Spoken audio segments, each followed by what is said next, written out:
What are you doing? Just walk that way. About 40 days ago, I had said that I wanted to count down 100 days until my 32nd birthday to change my life. I was unhappy, unsatisfied with the life that I had created, despite it being externally a bunch of really great accomplishments. I told myself I was going to work out, I was going to focus on my business, I was going to do daily YouTubes. And some people call it self-sabotage when you don't stick through your commitments, but another way to look at it is maybe I was doing too much. Maybe I needed to focus on what was changing and just pay attention to it.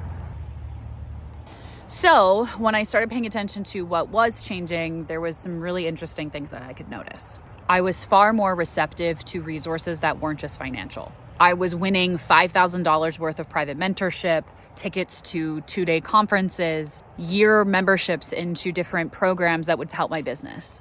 Yeah, ideally, I would be having the money and then I could invest those things, but I just didn't have the interest or appeal in focusing on my business because, well, my business needs to pivot.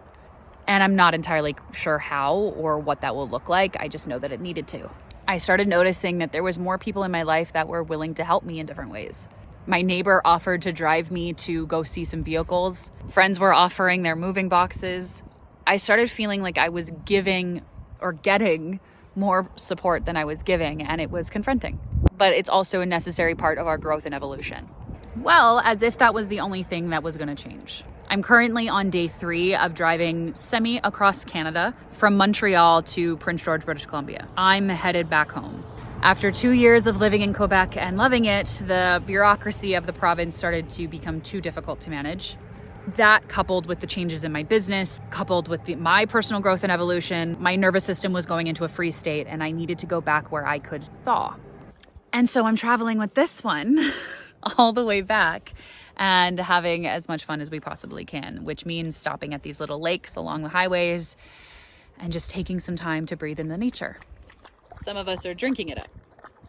So consider this an attempt to restart my YouTube channel, letting you in behind the scenes with these less than 5-minute vlogs until I can be back on the West Coast creating much more intentional content.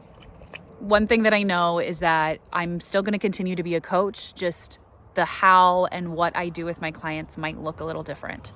So if this is the kind of content that you like, raw, real, radiant in its own respect, then hit subscribe and leave a comment letting me know some of the things that you're interested to see, and I'll make sure to record something for you.